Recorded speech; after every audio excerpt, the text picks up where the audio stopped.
Walk past a premium nightclub on a Friday at midnight, and it looks like the most lucrative business on earth. There is a 45-minute line wrapping around the block. The door guy is charging a $30 cover charge just to step foot into the lobby. Inside, a crowd of hundreds is packed shoulder to shoulder, buying $18 vodka sodas that take 6 seconds to pour, while a group in the VIP section drops $3,000 on 3 bottles of vodka that cost $40 at a local liquor store. You watch that scene and you do the napkin math in your head. 500 people, a $30 entry fee, 3 drinks each, plus table service. That is $40,000 collected in a single night. You think to yourself, this place is printing money. It is just alcohol, loud music, and cheap ice. Here is the problem. You are looking at a 4-hour window that lies to you more than almost any other business model in existence. The truth is, a nightclub is not really in the hospitality business. A nightclub is an ultra-high-risk, short life-cycle real estate engine designed to extract maximum yield from a physical venue that sits completely dead for 90% of the week. And the moment you understand how a nightclub actually makes money, and how quietly and quickly it bleeds cash, you realize why it is one of the most brutal, complex, and fragile businesses in the commercial world. Let us start with what it actually costs just to unlock the front door. Because a nightclub is not just a bar with louder speakers.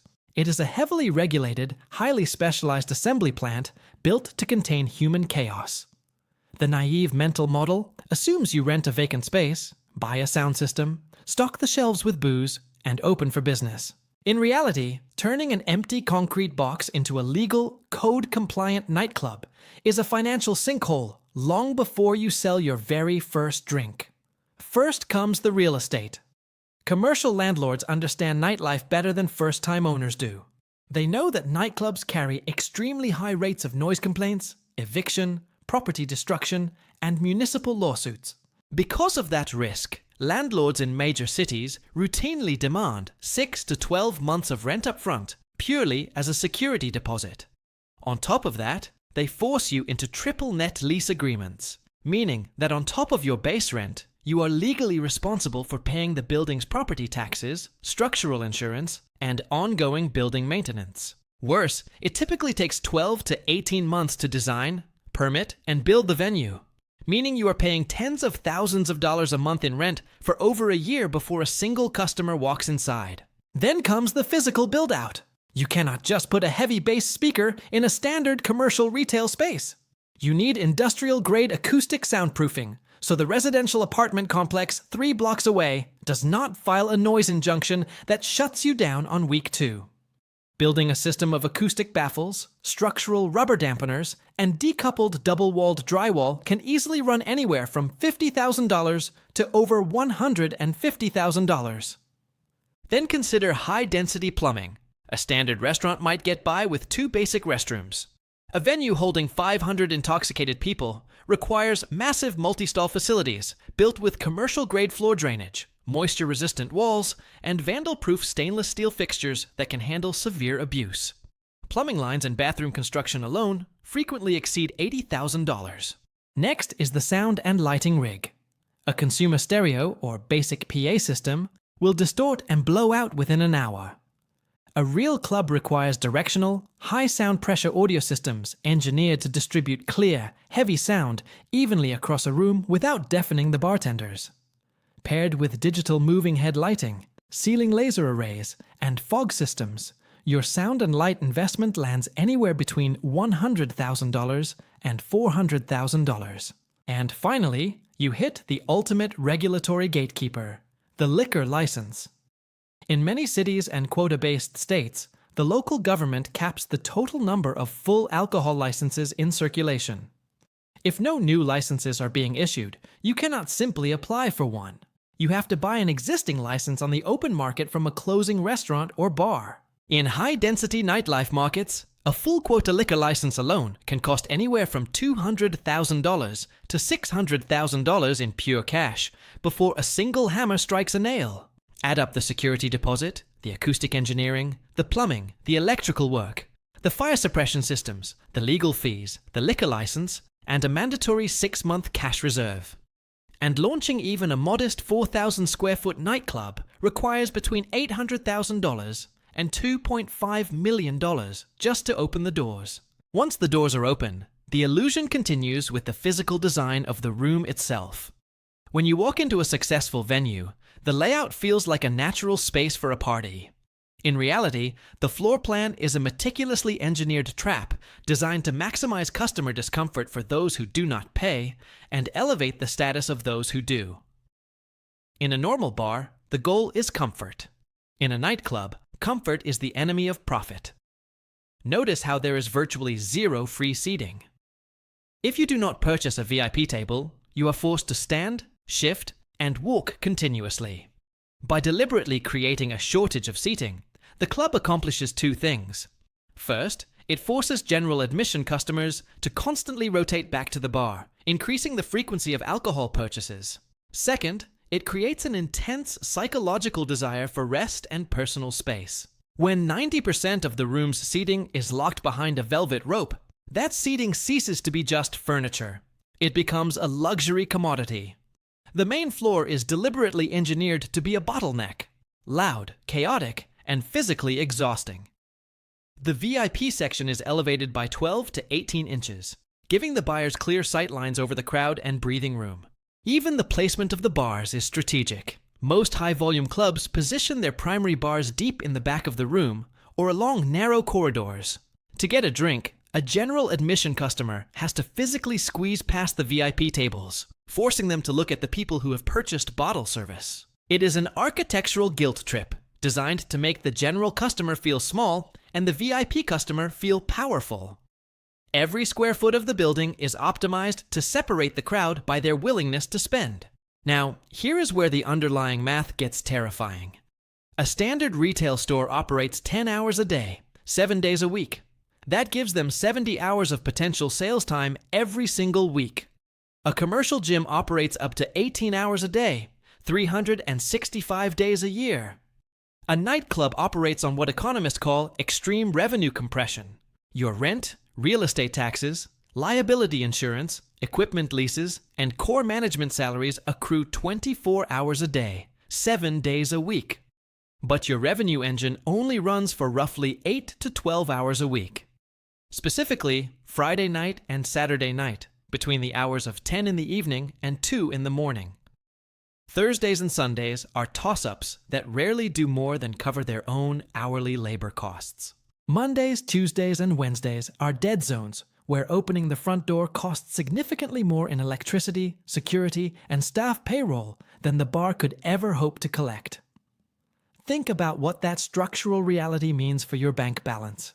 Your entire monthly debt payments, your rent, your insurance, and your full-time payroll must be recovered in roughly 16 operating windows every month. If your fixed operating expenses are $25,000 a month for a space, and you operate 12 hours a week, every single hour you are open, your facility costs over $500 just to sit there. If your total fixed monthly overhead reaches $100,000, every single Friday night when you unlock the front doors, you are starting the evening $12,500 in the hole before a single customer buys a single drink. To survive that staggering amount of fixed cost pressure, a nightclub relies heavily on a single product line that carries astronomical profit margins: alcohol. In a standard restaurant, food costs sit around 30% of the menu price. But high-volume alcohol economics operate on an entirely different plane. For draft and bottled beer, your pour cost sits around 20 to 25%. A keg that costs you $120 yields roughly 120 pints sold at $8 each, generating an 87% gross margin. For spirits, the math becomes absurd. The pour cost for a standard spirit drops down to between 12 and 15%. A 1.5 ounce pour of mid-shelf vodka costs the club roughly 60 cents. When sold as a basic cocktail for $16, that single transaction carries a 96% gross profit margin. This explains why nightclubs do not want you sitting down at a dining table eating food. Food service requires expensive line cooks, complex health department inspections, high inventory spoilage, and long seating times. Alcohol requires a speed rail, bags of cheap ice, and a bartender who can process a credit card transaction every 45 seconds. Then there is the crown jewel of nightclub unit economics, bottle service. From a mechanical standpoint, bottle service is a masterclass in consumer psychology and spatial arbitrage. You are taking a 75 milliliter bottle of premium vodka or tequila that costs the venue $40 wholesale and selling it for $600 to $2,000. Why do customers willingly pay a 2,000% markup? Because they are not buying alcohol. They are renting prime real estate inside the room and buying visible social status. For the venue owner, bottle service converts an unpredictable customer who might spend $30 on 2 drinks over 3 hours into a guaranteed $1,500 minimum spend, locked in via credit card deposit before the night even begins. To process that volume of alcohol, you need a specialized labor force. But unlike a traditional company, a nightclub's staffing model is a highly volatile gig economy ecosystem that relies almost entirely on the generosity of the crowd. A mid-sized club holding 500 people requires a massive team to function safely. 4 bartenders, 2 barbacks, 3 cocktail waitresses, a door host, a coat check attendant, 2 bathroom attendants, and at least 6 security guards. That is almost 20 staff members on the clock at once. If the venue had to pay all of those people a thriving professional wage, the business model would collapse immediately. Instead, nightclubs exploit the tipped wage system. The bartenders, waitresses, and barbacks are typically paid the bare legal minimum wage. The real money comes entirely from the patrons, pooling together hundreds of dollars in tips every hour. When the club is busy, a top-tier nightclub bartender might walk out with $500 to $800 in cash for a 6-hour shift. But when the club has a slow night, the staff makes nothing. Because their income is tied directly to the crowd size, a nightclub with a declining reputation will rapidly lose its best staff to a busier competitor. This creates a vicious cycle. As the crowd thins out, the best bartenders leave, the service quality plummets, and the remaining crowd stops coming back. Then there is security. You cannot cut corners on the door staff. A poorly trained bouncer who physically assaults a patron can trigger a $1 million personal injury lawsuit that wipes out the club overnight. To mitigate this, venues hire off-duty police officers or highly bonded private security firms, which routinely cost between $35 and $60 an hour per guard. Security is a massive, unyielding expense that generates zero direct revenue. But the moment you stop paying for it, your venue becomes a profound legal liability. Even with the right staff, roughly 70% of nightclubs close their doors within their first 3 years of operation. Why? Because the operational leaks in nightlife are unlike almost any other retail business on earth. The first major leak is inventory shrinkage and theft. In a dark, fast-paced environment where high-volume cash transactions and high-value inventory mix continuously, loss is rampant.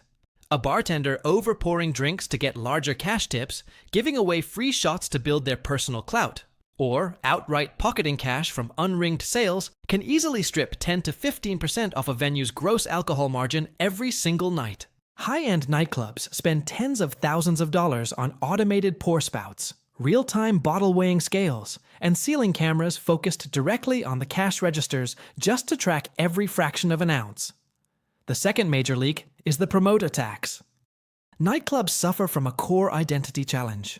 Consumers rarely care about the physical building itself. They care about who else is inside the room. To get the right crowd inside, venues rely on third-party promoters who demand either a flat fee per person brought through the door, or a direct cut of table revenue, often 10 to 20% of the VIP spend, just to guarantee the room looks energetic. If a promoter books a party that spends $10,000 in bottle service, the club immediately hands $2,000 right back to the promoter. When you subtract the wholesale cost of the liquor, the staff payouts, and the taxes, the actual profit left for the house on a $10,000 table might be less than $3,000. There is a third, quieter leak that bleeds venue revenue: the clout tax.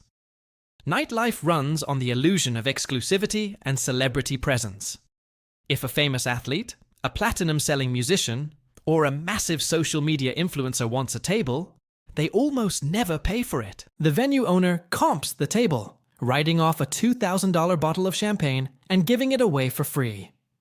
The logic is that having a celebrity in the building will attract hundreds of paying customers who want to breathe the same air.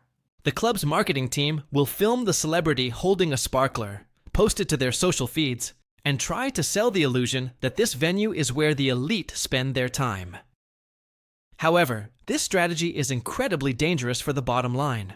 It is very easy for a venue management team to fall in love with the glamour of hosting celebrities, giving away $5,000 to $10,000 of retail inventory every weekend to people who can absolutely afford to pay for it. The general admission crowd might buy a few extra drinks because an athlete is in the room, but those $16 cocktails rarely cover the massive loss of comping premium bottle service to the VIP section. It is a marketing expense that spirals out of control the moment the management's ego gets involved. Beyond human errors, there is a hidden physical expense that catches first-time venue owners completely off guard: climate control and structural wear. A commercial nightclub is essentially an enclosed stress chamber. When you put 500 to 1,000 people into a single room, dancing, drinking, and generating body heat under high-intensity lighting, the environmental load scales exponentially. Consider climate control. A standard commercial air conditioning unit designed for a retail shop is built to handle moderate, slow-moving foot traffic. A nightclub floor requires industrial chillers and air handling systems capable of exchanging thousands of cubic feet of air per minute to keep temperature and humidity at safe, manageable levels. If your cooling system stutters or fails on a packed July night, the ambient temperature inside the venue can spike past 90 degrees within 30 minutes. When a room gets uncomfortably hot, people stop dancing, they stop buying drinks, and they leave for another venue. Replacing or heavily overhauling a commercial cooling rig demands $50,000 to $120,000 in sudden, unavoidable capital expenditure. Then there is the physical destruction of high-volume nightlife. The wear and tear on a club floor is brutal compared to any other commercial space. Sticky alcohol spills erode flooring treatments. Heavy bass vibrations loosen light fixtures and ceiling mounts. Glass breakage requires continuous specialized trash handling. And bathroom plumbing is routinely subjected to intentional vandalism. Mid-sized nightclubs must budget between $3,000 and $7,000 every single month purely for ongoing structural repairs and deep cleaning services. If an owner neglects these small repairs to save cash, the physical venue quickly starts looking run down and shabby, which immediately accelerates the loss of premium clients. To understand how even giant, globally famous venues suddenly go bankrupt, you have to look at what happens when the talent market gets out of control. Consider the case of the modern high-volume megaclub model that dominated major metropolitan markets over the past 2 decades.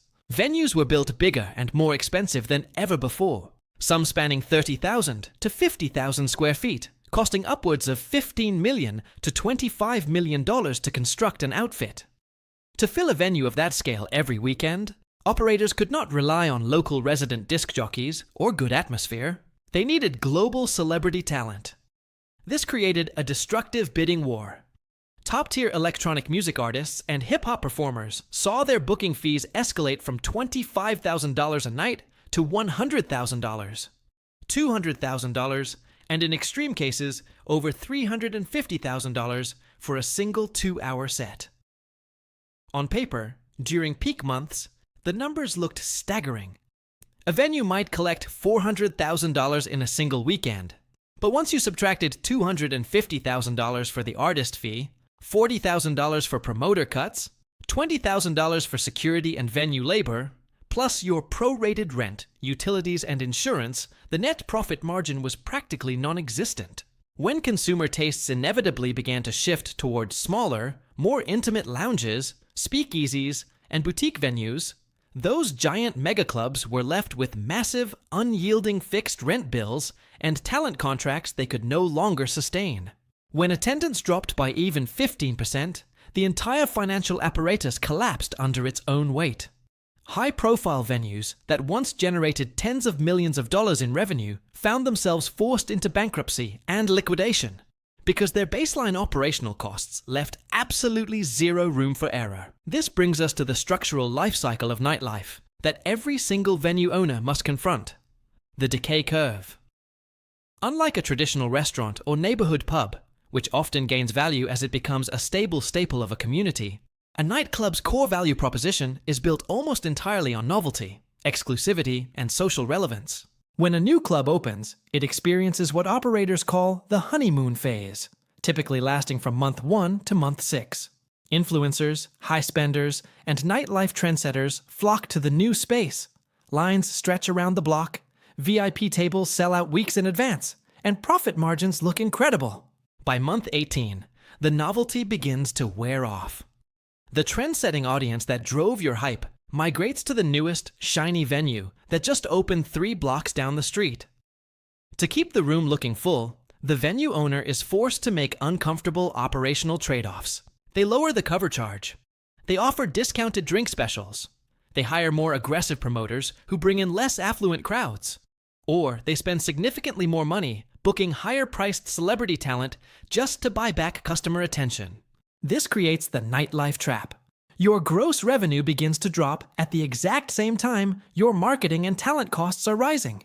Fixed costs stay completely flat. Rent does not go down because your venue is less cool this year than it was last year. Your insurance bill does not shrink. Your loan payments remain identical. As a result, a venue can slide from extreme profitability into severe cash insolvency over the course of a single season. So, when you lay out all of these operational realities, what does the actual bottom line look like for someone who owns a nightclub? Let us break down the unit economics of a typical mid-sized 500-capacity venue operating 3 nights a week in a major city. In the best-case scenario, you hit 80% capacity consistently. You average $45 per head in entrance fees and bar spend, combined with $5,000 a night in VIP table sales. Under those conditions, your venue generates roughly $2.5 million to $3.5 million in gross annual revenue. With well-managed alcohol costs, tight inventory control, and modest talent expenses, your net profit margin sits between 15% and 25%. That yields a healthy net profit of $375,000 to $750,000 a year. Under those ideal conditions, you can pay back your initial $2 million construction investment in 3 to 5 years. Now let us look at the real-world scenario, where normal nightlife volatility hits. A rainy month in the spring, a hot new competitor opening nearby, a 20% dip in average attendance, and slightly higher promoter commissions to keep the room active. Your annual gross revenue drops from $3 million down to $1.2 million. Your fixed overhead, rent, real estate taxes, insurance, licensing fees, and basic utilities remains completely unchanged at $900,000. Your variable costs, alcohol inventory, security detail, DJ fees, and door staff come in at $350,000. Your net margin flips from a positive 20% to a negative 4%. You lose $50,000 for the year. Notice how narrow that safety margin is. A 20% drop in crowd size does not mean a 20% drop in your take-home profit. It erases 100% of your profit and forces you to write personal checks out of your savings account just to keep the landlord from evicting you. This leads to the ultimate reality of nightlife economics: the exit strategy. Most independent nightclub owners never actually sell their business for a massive profit. When a club reaches the bottom of the decay curve, the owner typically just tries to sell the physical lease, the sound equipment, and the liquor license to the next optimistic entrepreneur who thinks they have the vision to turn the room around.